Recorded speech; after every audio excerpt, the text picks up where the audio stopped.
Hello students, very good morning all of you. आज हम अपना जो नेक्स्ट चैप्टर है स्ट्रक्चर ऑफ द एटम वो डिस्कस करेंगे। मोस्ट इंपोर्टेंट चैप्टर है, एटम को और नजदीक से जानने का मौका मिलेगा। तो अब हमने अपने लास्ट चैप्टर में डाल्टन्स थ्योरी पढ़ी थी, है ना। डाल्टन्स के पोस्टुलेट पढ़े थे, जो फर्स्ट एटॉमिक थ्योरी थी। तो जॉन डाल्टन ने ये कहा था कि जो एटम होता है वो स्मॉलेस्ट पार्टिकल होता है ना। हमारे जो बहुत सारे जो ऋषि मुनि हुए, है ना, उन्होंने भी क्या कहा था कि जो सबसे छोटा सब्सटेंस है जिसको हम फर्दर कट नहीं कर सकते, जिसको और ज्यादा छोटा नहीं कर सकते, वो सबके सब क्या कहलाते हैं, वो एटम कहलाते हैं। हिंदी में इसको क्या बोलते हैं, परमाणु। परम प्लस अणु, जो सबसे छोटा है, जो पार्टिकल सबसे छोटा है, ठीक है, उन सबको हम क्या बोलते हैं, एटम बोलते हैं। तो अब ये बात ठीक थी, जॉन डाल्टन ने भी अपनी बात बोल दी, बट साइंटिस्ट के दिमाग में कुछ क्वेश्चंस अराइज होने लगे। जैसे कि कोई आपसे कहे कि भाई ये चीज सबसे छोटी है, इसी से पूरा संसार मिलके बना होगा, ये किसी से भी मिलके नहीं बनी है।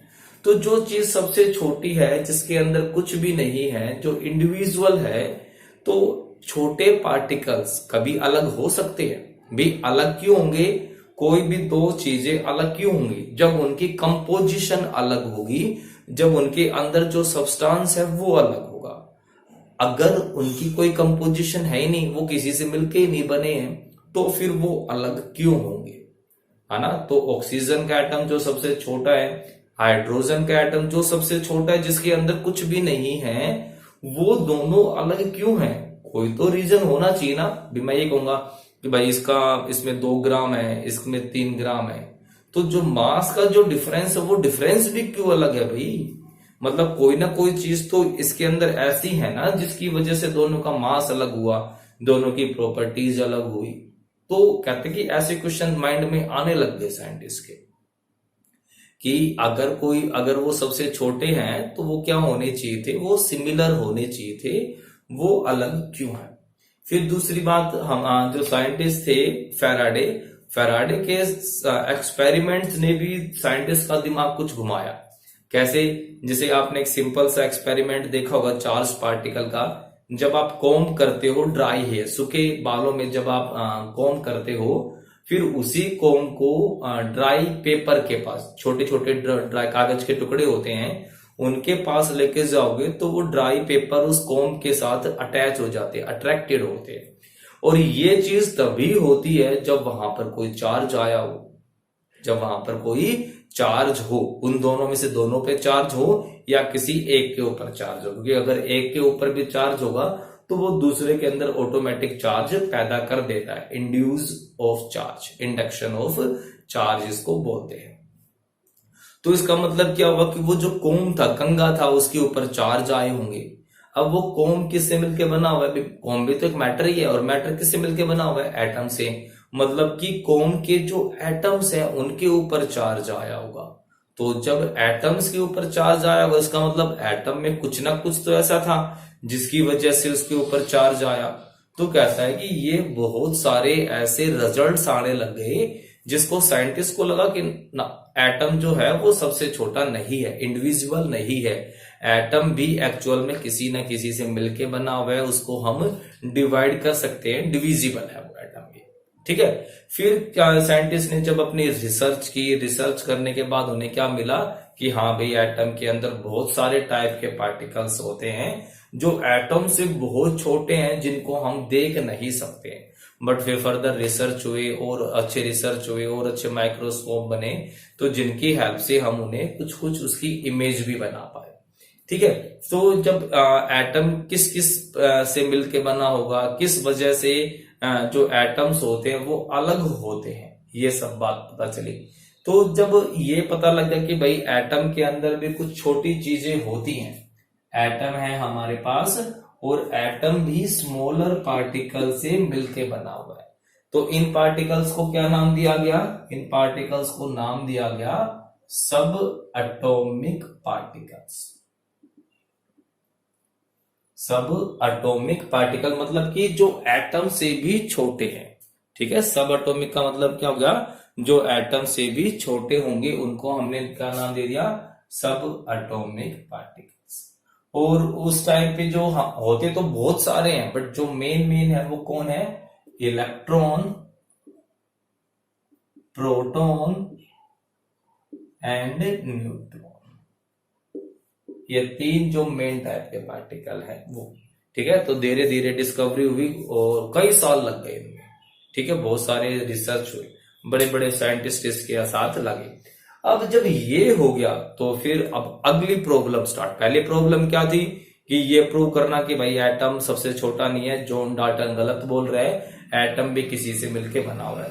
फिर साइंटिस्ट ने बहुत लाखों करोड़ों पैसे लगाए, बहुत साल लगाए, तब जाकर के ये पता लगा कि हाँ भाई बात सही थी, जॉन डाल्टन गलत था। और जो एटम है वो भी छोटे पार्टिकल से मिलकर बना हुआ होता है, जिनको हम सब एटॉमिक पार्टिकल्स बोलते हैं, जो कि इलेक्ट्रॉन, प्रोटॉन और न्यूट्रॉन है। इतना काम हो गया। फिर साइंटिस्ट के साथ अगली प्रॉब्लम क्या स्टार्ट हुई? पहले तो ये ढूंढना था कि भाई घर है। किसी साइंटिस्ट ने कहा कि वो बिल्डिंग है, वो बिल्डिंग खाली है, उस बिल्डिंग में कोई नहीं रहता। बट जो दूसरे लोग थे उनको ये महसूस हुआ कि भाई बिल्डिंग में तो कोई है, रात को लाइट जलती है, सुबह कुछ कुछ आवाजें आती हैं, है ना। तो ये पता लग गया कि भाई एटम में कुछ है। अब फिर अगला क्वेश्चन ये था कि वो रहते कैसे है। वो तीनों के तीनों जो इलेक्ट्रॉन, प्रोटॉन, न्यूट्रॉन है, वो तीनों के तीनों मिलजुल करके रहते हैं कि अलग अलग रहते हैं, कि कोई अंदर रहता है, कोई बाहर रहता है, कैसे रहते हैं, है ना। स्ट्रक्चर। तो अगला क्वेश्चन क्या आया? Structure of atom. तो स्ट्रक्चर ऑफ एटम का मतलब यही हुआ कि जो सब एटॉमिक पार्टिकल है वो किस तरीके से डिवाइडेड है, वो किस तरीके से अरेंज है, वो एटम में कैसे बैठे हुए, उनकी अरेंजमेंट क्या होगी, वो सब क्या कहलाई? Structure of atom. तो अलग अलग साइंटिस्ट थे, अलग अलग साइंटिस्ट ने अलग अलग थ्योरीज दी।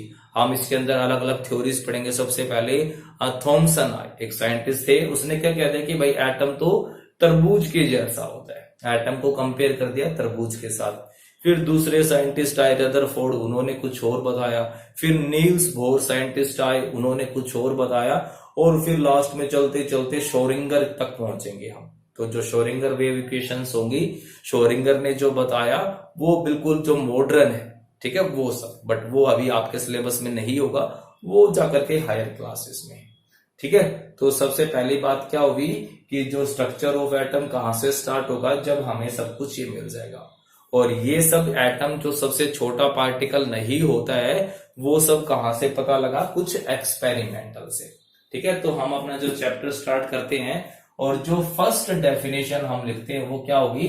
सब एटॉमिक पार्टिकल्स। ठीक है, तो जो हमारी फर्स्ट डेफिनेशन है वो क्या होगी? सब एटॉमिक पार्टिकल्स। ठीक है, सब का मतलब छोटा। जैसे इंस्पेक्टर होता है, सब इंस्पेक्टर का मतलब उससे छोटा।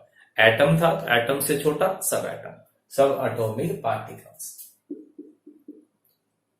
It may be defined as those particles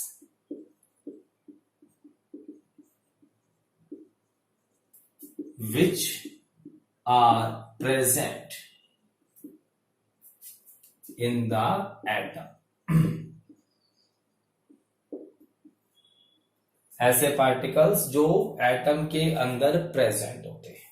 ठीक है, दीज आर फंडामेंटल पार्टिकल्स।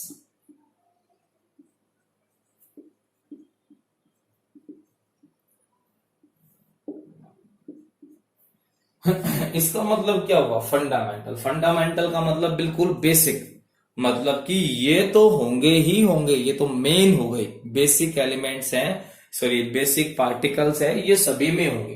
कोई भी एटम ऐसा नहीं होगा जिसके अंदर ये सब एटॉमिक पार्टिकल्स नहीं होते हैं। ठीक है, तो कौन कौन से होंगे? These are electron, proton and neutron, ये तीन पार्टिकल। ठीक है, तो अब सबसे पहले कि इनकी डिस्कवरी कैसे हुई, तो सबसे पहले हम क्या पढ़ेंगे? Discovery of electron. ठीक है, तो ये जो डिस्कवरी थी ये भी एक सिंगल साइंटिस्ट की बस की नहीं थी, किसी साइंटिस्ट ने तो डिस्कवरी के लिए कुछ ऑपरेटर्स बनाया, किसी साइंटिस्ट ने एक्सपेरिमेंट किया, किसी साइंटिस्ट ने उन एक्सपेरिमेंट के रिजल्ट्स को स्टडी किया, किसी साइंटिस्ट ने उनका मास निकाला, कोई साइंटिस्ट उसका चार्ज निकाल रहा है। मतलब कि एक ऐसी चीज को स्टडी किया जा रहा था जो दिखती भी नहीं है। एटम उस टाइम पे दिखाई नहीं देता था, जो चीज दिखाई नहीं दे रही उसके अंदर झांकना था, है ना, जो अपने आप में बहुत बड़ी बात थी। तो देखना जरूरी नहीं था, उसको जरूरी क्या था, उसको फील करना, एक्सपीरियंस करना। तो अब जो हमारा सबसे पहला है क्या हो गया, discovery of electron.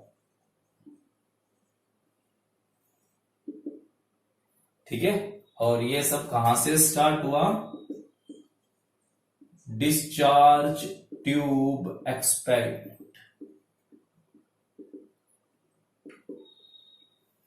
Discharge tube experiment, तो जो डिस्चार्ज ट्यूब एक्सपेरिमेंट था ये सब वहां से स्टार्ट हुआ। तो ये सब हम डिस्कस करेंगे अपने नेक्स्ट लेक्चर में, बट जो बेसिक है वो आप जरूर देखोगे।